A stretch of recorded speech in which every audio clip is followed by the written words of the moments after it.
nagiging successful. Hindi porke may diploma ay nagkakaroon ng financial freedom. Hindi porke may diploma nagkakaroon ng restoration ng relationship o maayos na relationship, because what makes the difference is not the diploma but the decisions that we make every single day. And you can say amen to this, you can agree with me, our extended family online can comment down and amen to this, pero I know all of us agree. Lahat ba kayo agree, mga kapatid? That our decisions matter. Lahat ng ating desisyon napakahalaga. Bakit, Pastor? Because the decision that you make will set the trajectory of your life for the years to come. Your choices and your decision can either lead to victory or defeat. In fact, if you think about it, when you have wrong choices and wrong decisions, you can repeat the defeat. Right? Because choices can lead you to victory or defeat. In other words, kahit hindi nyo ako pinapansin, sa madaling sabi, our future depends on our decision. Yung decision mo today, mga kapatid, will determine the quality of your tomorrow.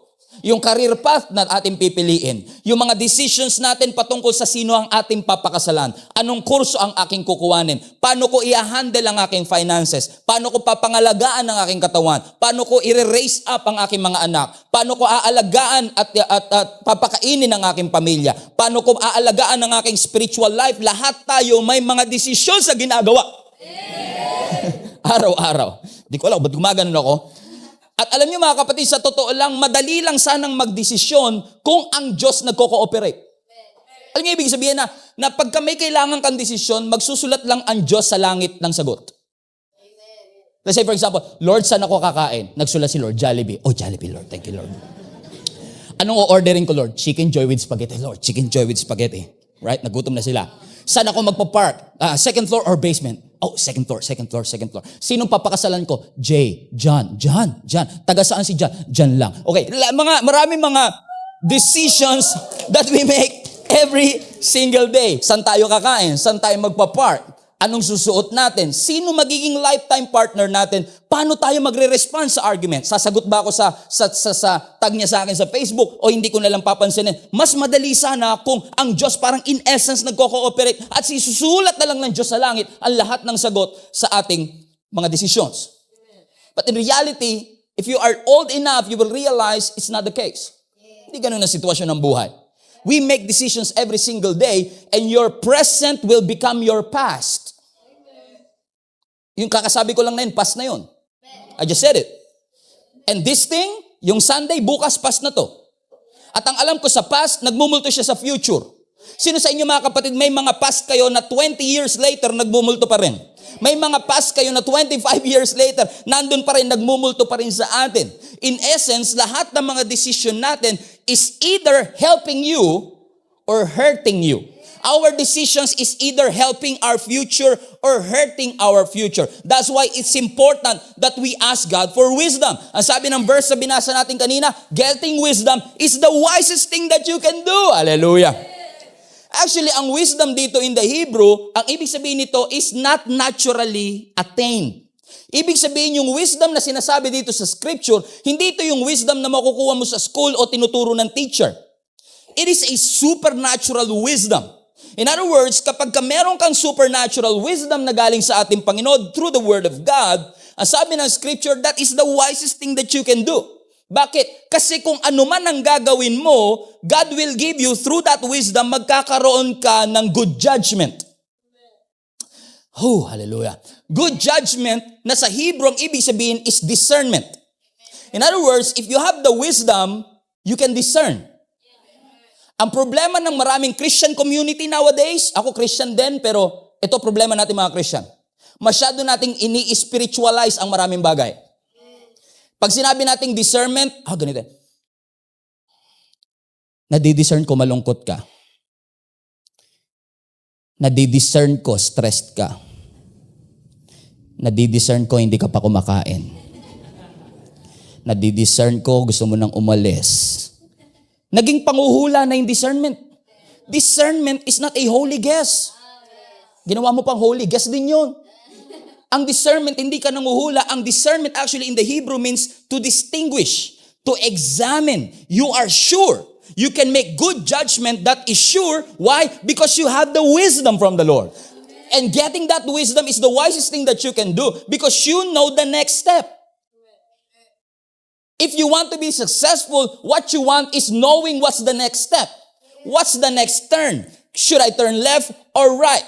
We all want to be successful. But of course, ang gusto nating success ay yung lasting success. Hindi yung success na pang isang buwan lang. Hindi yung success na pang isang taon lang. But we want a lasting success. And I realize, mga kapatid, ang mga success na naglalast, yung mga success na tumatagal, yung mga success na sustainable, yun yung mga success na hindi bunga ng big decisions. Gusto mong maging Michael Jordan, pero hindi naging Michael Jordan si Michael Jordan dahil lang pumunta siya sa Chicago at naging part siya ng Chicago team. That's part of his decision. But what makes Michael Jordan is the small decisions that he made every single day. Yung gumigising siya ng maaga, yung nagsisipag siyang pumupunta sa practice, na nagtsatsaga siyang ayusin at alagaan ng kanyang katawan. These small, consistent decisions that he made makes him who he is. Because the decision that you make will make you who you are. It's not a big decision. But actually, it's the small decisions that we make. Think about the successful people na hinahangaan mo sa buhay mo. Think about their success. Why are they successful? Because of the big decision? Maybe it's part of it. But it's not the big decision. I submit to you, it's the small decisions that they made every single day. Getting married, yung mga single dito. Getting married is a big decision. Ang pagpapakasal, hindi mo basta iniisip lang, pagising mo, parang feel ko magpakasal ngayon na. Ikaw ba, single ka? Tara, tayo na lang. Parang na-feel ko this is my day. Magpakasal tayo. It's not something na basta mo lang pinag-iisipan. It's a big decision. Kaya nga ibang kinakasal, 1 year pinaghahandaan, 2 years pinaghahandaan, because getting married is a big decision. But look at this. But staying married is another thing. In essence, pag may pera nga, getting married is easy. But staying married is not that easy. Getting married, big decision. But staying married, small, consistent decision. Wala nakakuha sa akin dito, Mike. Ikaw na lang. Amen? The small choices that you make will have big impact in your life. At kung hindi makasalita yung katabi mo kasi hindi pa siya kasal, pero kapag kasal ka na, mga kapatid, you will realize, pag meron kang partner in life, you will realize, minsan magdidesisyon kang hindi magsalita kahit gusto mong magsalita. Decision yun. You want to keep the marriage alive? Then sometimes you don't have to talk. You want to make that marriage work? Lagi ko nga sinasabi, pag nagkakasal ako, lagi ko sinasabi sa kanila, itong kasal nyo, maganda to sa Instagram, maganda to sa Facebook. Pero if you don't work it out, baliwala ito. Because marriage is hard work. You have to work it out every single day. You have to decide, magsasalita ba ako o hindi? Will I celebrate or will I criticize? Decisions. Sino magpapalit ng diaper ni baby? Sino magtatapon ng basura? Sino maglalaba ng ating pinagsuotan? Sino maghuhugas ng pinggan? Small decisions can make great impact in your life. It's not really the big decisions that you make. Sometimes it's the smallest detail that makes a lot of difference. Sabi ng Deuteronomy chapter 30, now listen. Look at this. Kung hindi ka naikinig kanina, this is your word. Now listen. Sabi ng scripture, today, look at this. Everybody read. I'm giving you there's our title, our choice. Between what? Between life or death, between prosperity and disaster. Verse 16. For I command you this day to love the Lord your God and keep His commands, decrees, and regulation by walking in His ways. Kapag sinunod mo ang Panginoon, if you do this, you will live and multiply. And the Lord your God will bless you and the land you're about to enter and occupy. Let's go to verse 15 again, please. Verse 15, next. Previous verse. Sabi dito, now listen. Sabi dito, today I'm giving you a choice. Between what? Life. Now I'm giving you a choice. Come on. Answer, ha? Life or death? Life. Are you sure? Yes. Disaster or prosperity? Wow, grabe. Ngayon ko lang nakita naging ganito ka United and Church dito. Lahat ng sagot talaga pare-pareho. Ulit ka ito. Life or death? Life. Grabe, pareho talaga. Prosperity or disaster? Prosperity. Why is ba't ang dali mamili? Big decision eh. This is a big decision. Life or death, syempre life. Prosperity or disaster, syempre prosperity, big decision siya eh. Pero tingnan niyo to, united tayo kani-kanina lang. Pero sa small decisions, magkakahiwa-hiwalay tayo. GMA or ABS-CBN? See that? I just proved my point. Kanina, kanina, bati pa kayo ng katabi mo. Pareho kayong ang sagot life. Pareho kayong ang sagot prosperity. Pero ngayon, magkaiba na kayo. Samyupsal or Only Wings? See that? There you have it. Amen. Nora Honor or Vilma Santos? PJ. See that? May rebelde pa. Katniel or Jadine? See that? Kanina lang magkakasama pa tayo. Iisang simbahan pa tayo kanina. But look how things get different with a small decision. Lahat gustong maging successful. Lahat gusto ng prosperity, pero sa small decisions nagkakatalo. Gusto ng life, pero pag may choices ka araw-araw, mamaya, mamimili ka, Netflix o review. Ang dami kong kilala, gusto raw maging successful, gustong graduate, Netflix ng Netflix. Doesn't make sense, isn't it? Katabi mo, pangiti-ngiti lang yan. Mobile Legends naman yan ang kaadikan niya. Iba-iba lang. Mobile Legends, Netflix, Cinema One, FPJ. Lahat tayo may kinakaadikan. Gabi Concepcion, whatever it is. Ate Shawi. I mean, gusto natin kagad yung big thing. We want the next big thing. But sometimes in order for you to achieve the next big thing, you have to decide every single day, every moment. Bawat desisyon araw-araw can make your life better. Halimbawa, nawalan ka ng trabaho. And I say this respectfully. Kung nawalan ka ng trabaho, you have decisions that you can make. Magmumukmuk ako. Nawalan ako ng trabaho, nasaktan ako. Magmumukmuk muna ako. For 5 months. Now, kung nawalan ka ng trabaho, yung ma-disappoint ka is fine. Pero 5 months? Maghahanap ako ng kadamay, magpo-post ako sa Facebook. Nasasabihin ko, ganito yung kumpanya na yan, ganito yung mga boss na yan para makahanap ako ng mga dadamay sa akin. So, pinost mo yung issue mo, nalungkot ka, 5 months wala kang ginagawa, pinost mo lang. After 5 months, yung post mo may 35 likes na. Pero wala ka pa rin trabaho. See that? It's the choice that you make. Or, either you will accept the defeat, accept the loss, move on, and find another job. Your choice. It's the decisions that we make that will make our life better. Amen. Alam niyo mga kapatid, if you've been listening to me for quite some time, we have the Spotify account. And etong preaching na to is actually a sequel of another message called Decisions. I don't know kung narinig nyo na sa Spotify yan. It's a great message, by the way. Decisions. This is part 2 actually. But one thing I realized when I'm scrolling through the messages that I've already preached to you, na-realize ko, ang dami ko na palang preachings about decisions. And this church is so loyal and so, you're so aminers and mahilig kayo mag-amen, aminers, and you're always active and all of that. And na-realize ko lang na yung church na to is already educated how to make great decisions. So sabi ko, pag ito pa rin ang topic natin, alam na nila to. Siguro mas magandang topic ngayon, how to make bad decisions. I mean, seryoso ko. Actually, ang topic natin ngayon is how to make bad decisions. Because making great decisions, you already know it. But how to make bad decisions? Kasi one thing I thought is that when you know how to make bad decisions, baka maiwasan mo. You don't make bad decisions anymore. So are you ready for me to show you how to make, kung nagpaplano ka magkaroon ng bad decisions in life, kung nagpaplano kang sirain ang future mo, this is your message. Come on you all. Amen? Kung nagpaplano ka, kung nangangarap kang wala kang mararating sa buhay, this is your message. How to make bad decisions. This is great message. Ito yung mga message na magbabiral for sure. How to make bad decisions. Amen? And I will use this text, a launching pad, in Genesis chapter 13, kung saan si Abraham, mga kapatid, which is a father of faith. Sa Genesis chapter 12 pa lang, previous chapter, pinangakuan siya ng ating Panginoon na ang sabi ng Lord sa kanya, I will bless those who bless you and curse those who cursed you.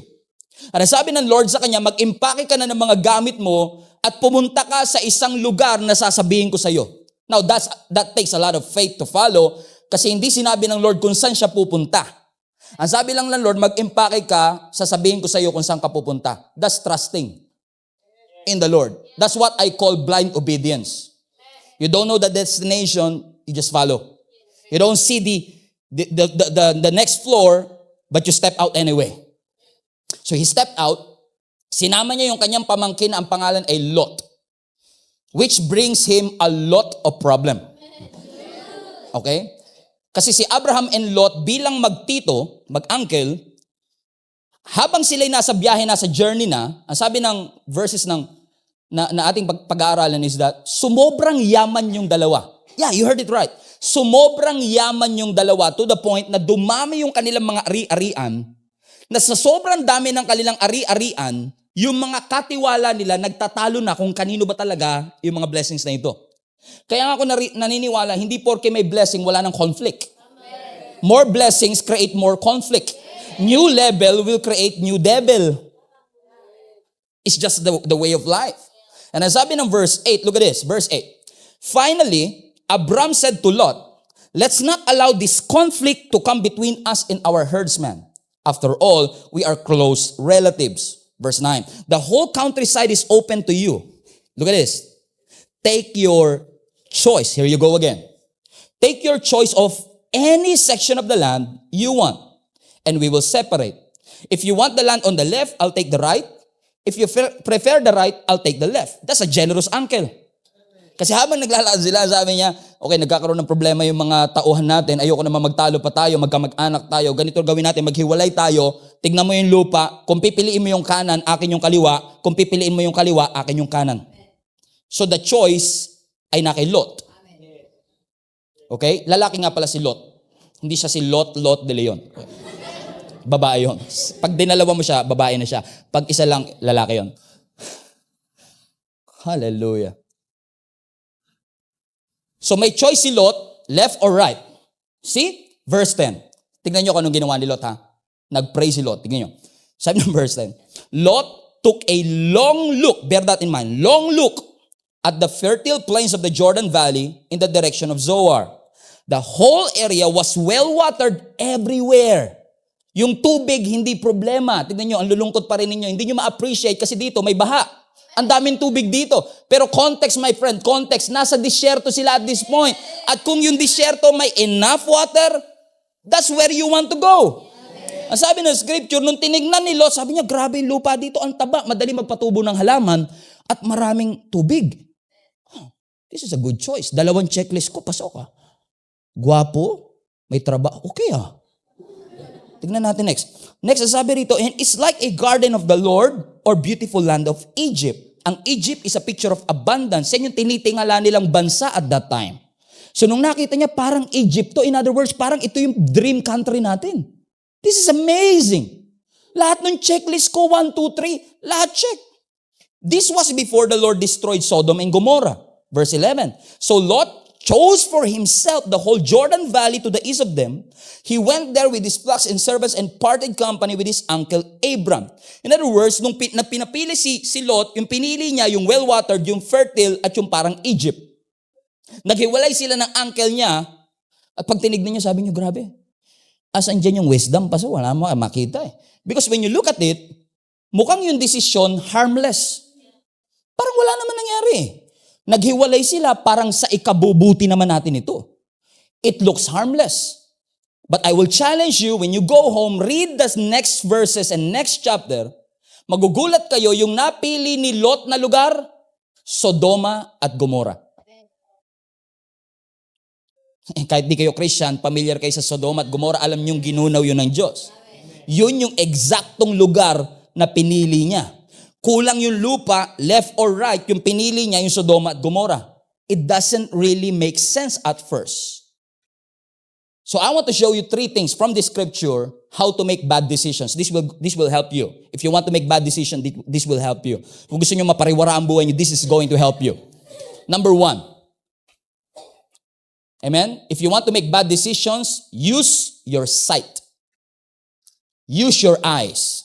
Ang sabi ng verse 10, nung pinapili si Abraham, Lot, take a long look. He looked at it.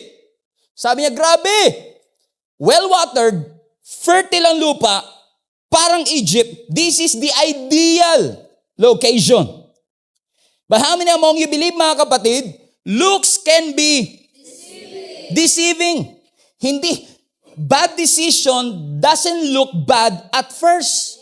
Ang mga bad decision, sa una, hindi yan mukhang bad decision. Mukhang harmless, mukhang parang walang mangyayari. Ano naman mawawala kung magkakating ako na, ngayong araw lang naman. Hindi naman ito ikakabagsak ko, right?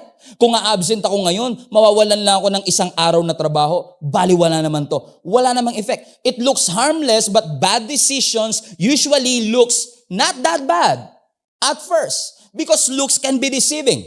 Look at this. Look at this, ha? Satan will always, alam niyo si Satanas, tuso din kasi si Satanas eh. Huwag mong tignan yung katabi mo, si Satanas ang pinag-uusapan natin. Satan will emphasize the pleasures of today. But he will not show you the consequences of tomorrow. That's how tuso he is. Ipapakita sa ni Satan yung mga pleasure nung ngayon. Si David, bakit bumagsak? Looks. Habang siya'y naglalakad sa kanyang terrace, may nakita siyang isang magandang babae, ang pangalan ay Bathsheba, na nagtitake a bath. Sheba. Doon kinuha yung pangalan niya actually. No, it's not. Okay? Nagtitake a bath, si Bathsheba, nung nakita ni David, amen, this woman is my type. Pinatawag niya bilang hari, he can choose anybody he wants. Amen? And in fact, mga kapatid, if you study the scriptures correctly and intently, makikita nyo na yung pagkakasala ni David, nagkaroon siya ng affair kay Bathsheba. Nagkaroon sila ng anak. Pero alam nyo matindi, read the Bible. Walang nakaalam. Kahit isa. Walang, ang galing magtago. Hari, famous, may CNN TV Patrol, The Buzz. Di siya nauli, man. No one caught him. No one knows exactly what had happened. May affair siya, pero walang nakakaalam. Are you getting what I'm saying, mga kapatid? In fact, in essence, David was the only one na nakakaalam ng sikreto na yun. Actually, no. Because God knows. Alam mo kapatid, I say this humbly and respectfully. Huwag ka magagalit, still attend next time, okay? Hindi porke nakatakas ka, hindi ka nakita ng Diyos. Nung ginagawa mo yan, tumingin ka sa harap, tumingin ka sa likod, walang tao. Tumingin ka sa kaliwa, tumingin ka sa kanan, walang tao. I'm a free man. Nakalimutan mong tumingala. Akala ni David, walang nakakita. But God knew. From the very first, God exposed him. And this is the thing. Dahil akala ni David walang nakakita, he made a series of bad decisions kasi akala niya wala nakakita. Trinay niyang pagtakpan, napatay niya pa yung asawa ni Bathsheba. So from adultery to murder. And no one knew it. Walang nakaalam. He lied many times. Walang nakaalam. Amen? Why? Because in essence yung kanyang bad decisions dahil tinatago niya, walang nakakaalam. Akala niya nakatakas siya, he's covering his tracks, he's sneaking tumatakas siya, but he doesn't realize that he's making a lot of stupid decisions. Yes. And watch this, can you agree with me, na kapag may tinatago ka, ang kasunod nun, stupid decisions. Yes. Kasi pinipilit mong pagtakpan ang lahat ng mga mali mo, kapatid. Yes. Right? Pastor, mahal na mahal ako, Pastor. Napaka-sweet sa akin. Grabe nung Valentine's, Pastor. Grabe mga pinagbibigay niyo sa akin. Yung puno ng mangga, puno ng masat. Pinagbibigay niyo sa akin lahat yun. Napaka-sweet niya sa akin. I feel like a natural woman. Okay, fine. Okay, fine. Okay, mahal ka. Sige, mahal ka. Pero ba't ka tinatago? Oh!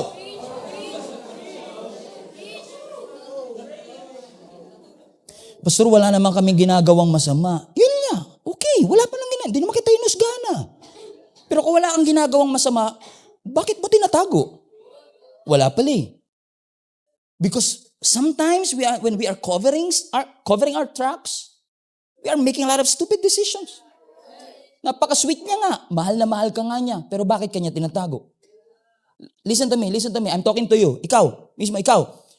True love is expressed in light, not in the dark.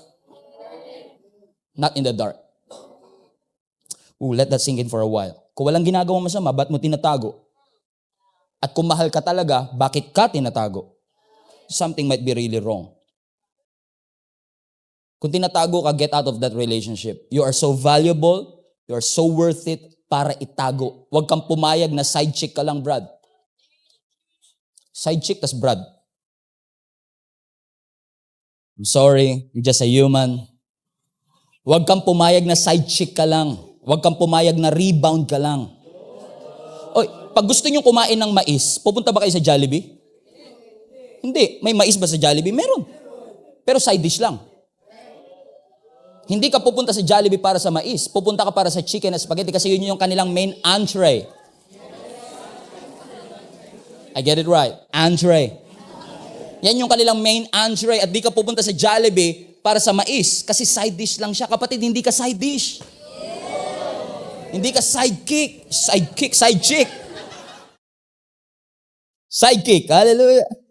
Hindi ka side chick. Hindi ka rebound. Amen. Bakit? Satan will emphasize to you the pleasures of today. Ang saya namin, ang sweet namin ng Valentine's, Pastor, di mo alam. Pero nagtago pa din kayo.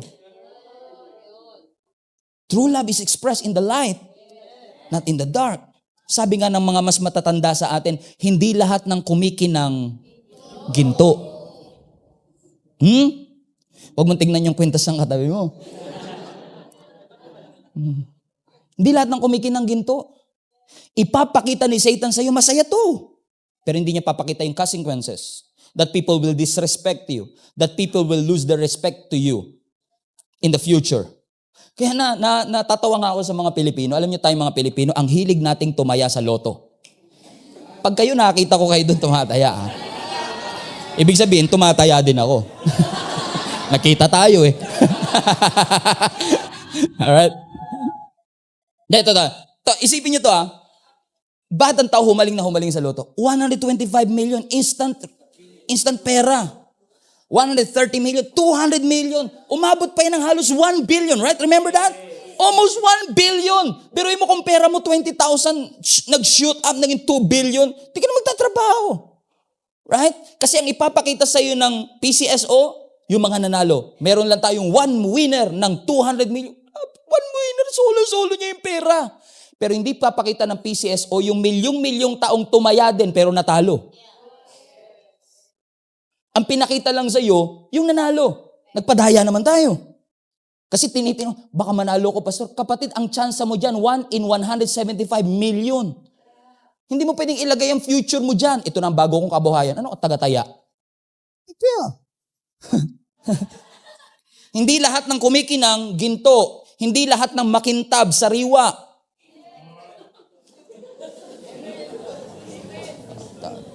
Ano ba pinag-usapan natin? Hindi lahat ng makinis, matamis. Mangga yun. Hindi porke mataas magpasweldo, yun na ang tama para sa iyo. Hindi porke mataas agad ang posisyon, yun na yung tama para sa iyo. Alam mo si Lot, nung nagdi-decide siya kung left or right, wala siyang kamalay-malay na maaapektuhan yung pamilya niya. Kasi kung napili niya yung tamang destinasyon, yung asawa niya hindi magiging asin. Amen? But because of the wrong choice, yung kanyang asawa became a pillar of salt. Why? Because bad choices doesn't look bad at first. Kaya nga kapag kayo, sa mga single dito, huwag kayong papasok sa relationship dahil lang sa looks. Gwapo Hindi marunong magluto yan. Pastor, ang cute kaya. Pag naghalo siya, parang hirap na hirap siya. Ang cute. Pag tinitingnan ko siya, yung nahihirapan siya hawakin, pagka nagpiprito siya,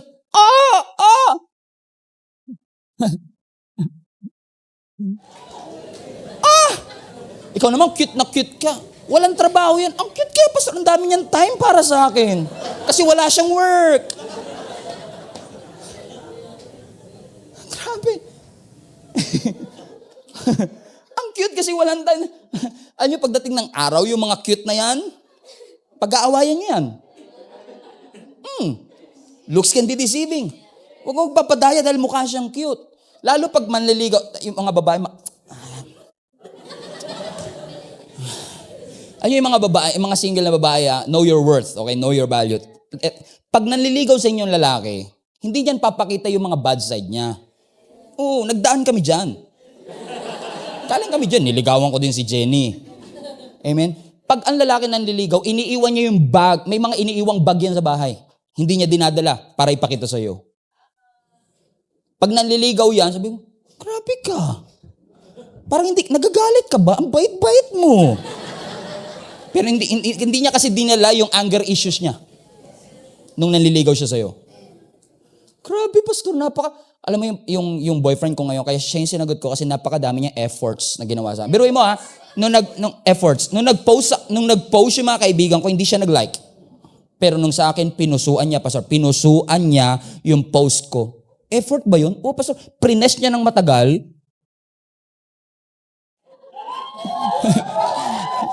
Para lumabas yung choices, pinili niya yung effort. Amen? Pastor, nung sumakay kami sa sasakyan, pinagbuksan niya ako ng pintuan, napakasipag niya, pastor. So much effort. Pero hindi mo alam, nung naliligaw siya, hindi niya dinala yung bag ng katamaran niya. Yung bag ng pagiging irresponsible niya. Hindi niya dinadala yung bag ng pagiging controlling niya. Looks can be deceiving. Sabi mo sa katabi mo, looks can be deceiving. Pastor, nakita mo ba yun? Huwag kang judgmental. Hindi mo nakita yung nanligaw sa akin. He dressed really nice. His face was really nice. His shoes, really nice. I-upload ba to? Yeah. Shoes, really nice. His car, pastor, is so makintab. Is really nice. He's a nice guy, pastor. Yes, he's nice. But the question is it wise?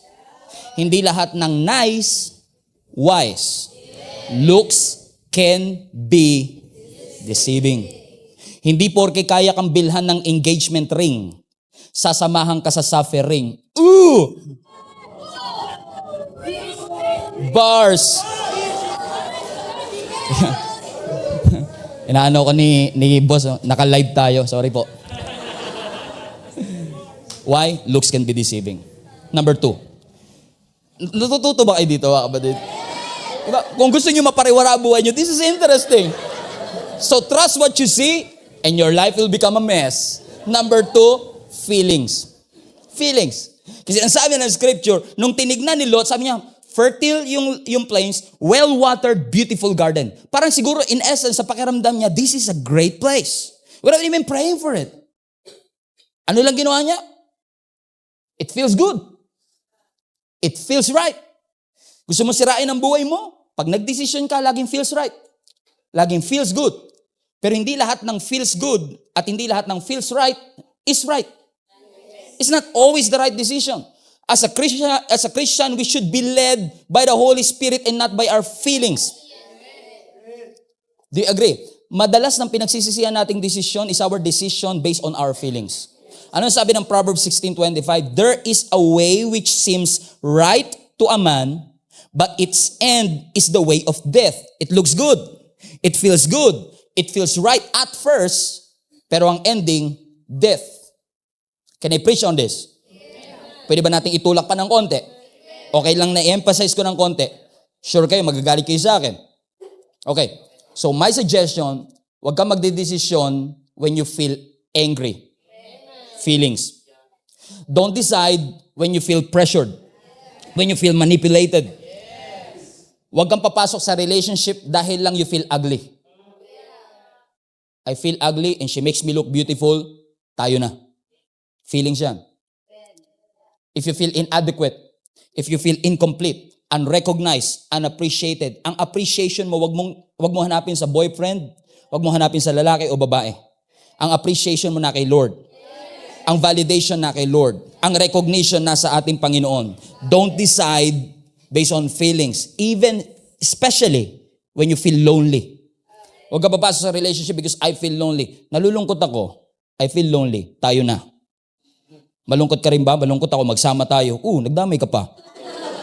I feel lonely. No, I'm not just talking about the singles. You can be married and lonely. Singleness is different from loneliness.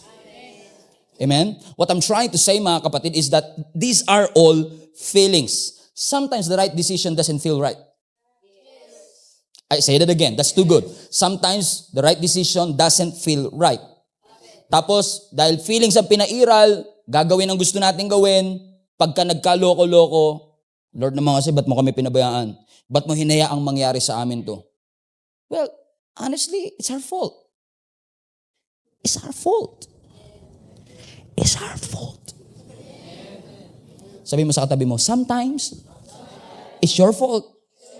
Bakit? Hindi ka nanghingi ng advice sa iba. You don't pray about it. You don't read the Bible about it. You decide based on your feelings. Wrong roads will not lead to right destination. Pag nasa maling daan ka, hindi ka mapupunta sa tamang destinasyon.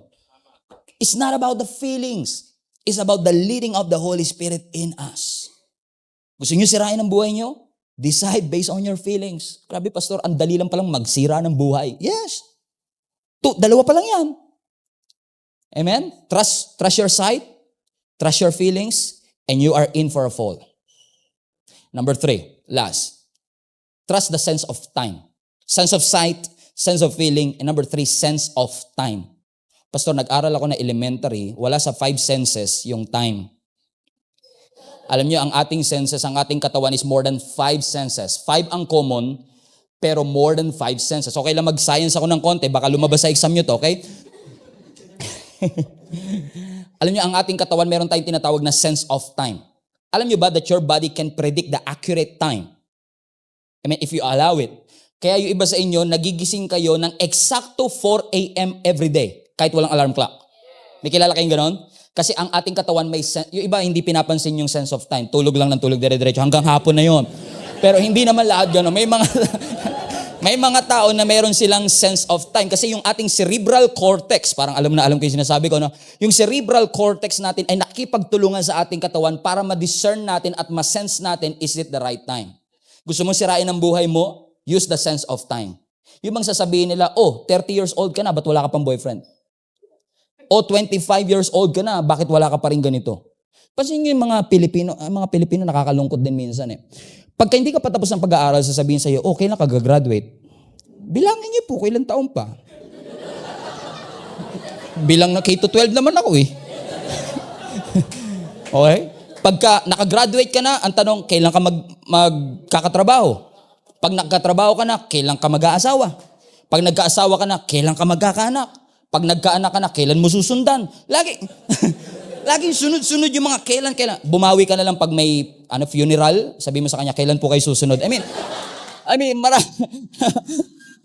kasi meron tayong parang perceived sense of time. Amen? Na parang laging, minsan, gusto mong sirain ang buhay na, minsan nagmamadali tayo kasi sa pressure. Ilang taong ka na, ba't ganito ka pa din? Dapat ganitong araw, may milyonaryo ka, dapat ganitong araw. Pag nakita mo pa yung mga kaidaran mong mga kaklase mo dati, ba't sila may ganito na, ako wala pa rin. And sometimes, bumabagsak tayo because we consider the sense of time. It's not the sight, it's not the feeling, but the pressure of time. Huwag kayong magpapadaya na. Ang sabi ng Bible sa Proverbs 19 verse 2, it is dangerous and sinful to rush into the unknown. It's dangerous. It's sinful. Alam niyo si Lord, si Jesus Christ, I know, yung iba sa inyo hindi niyo pa nabasa ang Bible, pero when you read the story of Jesus Christ, Jesus was so interesting. Wala kayong makikita sa Bible na sinabi, at si Jesus ay nagmadali kasi late na siya. Walang ganun sa scripture, right? Jesus was always cool. He's always just walking. He just walks. Wala ka nakikita sa Bible na at si Jesus ay tumakbo. Wala makita. I challenge you, the Father ran to His Son. But Jesus never did it. Hindi tumatakbo ang ating Panginoong Hesus, lagi lang silang naglalakad. Pag sumakay sila ng bangka, sasakay sa bangka na walang motor. Mabagal ang andar nun. Amen? Ang kanilang mode of transportation, donkey. Mabagal ang takbo doon. Amen? Because, sa totoo lang, we are designed for a camel speed environment. But because of the microwave society that we are in, lahat minamadali, lahat kailangan itong gawin, lahat, I have to do it now, I have to have it now, I have to buy it now. You don't have to. Hindi mo kailangan sumabay sa culture and pressures of this world. You want to ruin your life? Trust your sight, trust your feeling, trust the sense of time. Sirang-sira na buhay natin, no? Right? But I believe the best decision that you can make, and I will end with this, is to apply the PRC. PRC. Prayer, reading of the Word, and ask for good counsel. Bago mag-decide, mag-pray ka muna. Bago mag-decide, you read the Word. Bago mag-decide, you ask your friends, your pastors, your leader, ask for good counsel. Hindi yung mga kaibigan na walang ginawa lang, kundi naghiwalay na kami ng boyfriend ko. Ano pang ginagawa mo? Suicide na. That's the best thing that you can do. Hindi ganyan mga kaibigan ang gusto mo samahan, Brad. Mga kaibigan mo na, pag na-hospital ka, nasa hospital ako, pero hindi pupunta. Puro ganun lang kayang gawin. Amen? You need people, you need to surround yourself with people that will help you grow. That will help you achieve who God wants you to become. Amen? Prayer, ang sabi ng scripture, Proverbs 3 verse 5, trust in the Lord with all your heart and lean not on in your own understanding. In all your ways acknowledge Him, and He shall direct your path. Look at that phrase, verse 5, trust. In the Hebrew, be confident. Ang sinasabi ng scripture, be confident in the Lord. Amen? With all your heart. Amen? Alam ko, kasi tayo, pag may mahabang pila, doon tayo sumusunod. Pag may popular, yung sinusundan natin. Hindi porke popular, biblical. Hindi porke idea mo, ideal. So you have to be confident and trust God. And trusting God means distrusting yourself sometimes. Na talagang, Lord, I trust you enough and I'm confident enough. Amen? And I trust you with all my heart. I don't trust my own understanding. Verse 6, and in all your, everybody, ways. In the Hebrew, this is interesting, is the Hebrew. Ang secret nasa Hebrew eh. In all your lifestyle choices, acknowledge Him. Small decisions. In all your small decisions, lifestyle choices, acknowledge Him. And what will happen? He shall direct your path. You want God to direct your path? Acknowledge Him in every small decisions that we make. The best thing that you can do is get wisdom. You ask God, you pray. You trust God. You read the Word of God. And number 3, Proverbs 15. Amen? You make good counsel. Plans fail for lack of counsel, but with many advisors, they succeed. Amen? PRC. Pray, read the Word, ask for good counsel. Do you agree with me? And as I close, I've been receiving a lot of questions actually and asking, Pastor, ano bang dapat kong gawin? Mag-start na ba ako ng business o hindi? Yung hindi sila makapag-decide, pinasa sa akin. Yung hindi ko sila kilala talaga, tapos sabihin, Pastor, ano kaya maganda? Mag-start ako ng business o hindi? Parang, alam mo yung pwede ko sabihin na, sige, mag-start ka ng business, pwedeng hindi ka mag-start ng business, and it can change their life forever. Because sometimes people don't know what to do. Because you don't know who you want to become. Instead na mag-focus ka what to do, ang suggestion ko, mag-focus ka who you want to become. Okay, for example, kung nalilito ka, anong kakainin ko? Chocolate? O ganito na. Ano kayo iinumin ko? Soft drinks or tubig? Nagdidesisyon ka. Soft drinks, tubig. Ang tanong diyan, hindi mo na kailangan tanongin si Pastor, Pastor, ano kaya maganda? Soft drinks or tubig? Dami ko ng problema. Okay? Tulungan ko na kayo, ha? Soft drinks or tubig? You ask yourself, who you want to become? Gusto mo maging healthy? Healthy? Yes. O ano tamang choice? Tubig. See? Hindi ako nagdesisyon. Kayo. You base it who you want to become. Mamaya pag uwi ninyo, review o Netflix? Pareho kong gusto, Pastor eh. Kim Jong-un or Kim Jong-un, sino yan? Sino yan? Shin Chan-su or Netflix or review? Question again, who do you want to become? Gusto mong graduate? Yes, Pastor. O Netflix o aral? Ikaw nakapag-decide, not me. You ask yourself, Who do you want to become? You want to be successful? Your decisions, amen, will line up to that. It should line up with that. You want to graduate sa pag-aaral? You want to have a better job? You want to be a responsible dad? You want to be a responsible mom? You want to be a businessman? So, ang ginagawa mo ba ngayon will help you achieve your goal? Because yes, there is a recipe for bad decisions, but there is also a recipe for wise decision. PRC. Pray, read the word, make good counsel. And I'm not here to beat someone, judge someone. In all honesty, lahat tayo nakagawa ng desisyon na pinagsisisihan pa rin natin hanggang ngayon. But that's what I love about our God. He's the kind of God that can redeem your time. Kahit na 30 years ang nasayang, sabi mo, Pastor, 30 years ang nasayang ko sa buhay ko because of the bad decisions that I make. I became lazy, I always procrastinate, hindi ako naging masipag, hindi ako naging responsable, and look who I am now. Lahat ng kasabayan ko, successful na ako, hindi pa rin. Yes, 30 years of your life might be a mess, disaster, but the next 30 years doesn't have to be the same. You can change it today. You can choose the right decisions and the wise decisions today. Who you have been is not that important. Who you want to become is what matters most. Ano ang gusto mong maging? Gusto mong mapalapit sa ating Panginoon, and all your decisions will in line with that. Kasi kahit gaano ka-dark ang past mo, with God, you can still shine. No matter how dark your past is, you can still shine. God can redeem the time. Pastor, 5 years na lang yata ang itatagal ko sa mundong ito, mamamatay na rin ako. 65 years ang sinayang ko, Pastor. And that's the great thing about our God. 65 years ang nasayang mo, ngayon mo lang nakilala ang ating Panginoon Diyos, pero sa 5 years na nalalabi sa buhay mo, God can accelerate that and feels like from the very start, amen, ay kasama mo na ang ating Panginoon. That's why I love our God. Si Judas at si Pedro, anong kaibahan nila? Parehong bumagsak. Pero si Judas nag-suicide, si Peter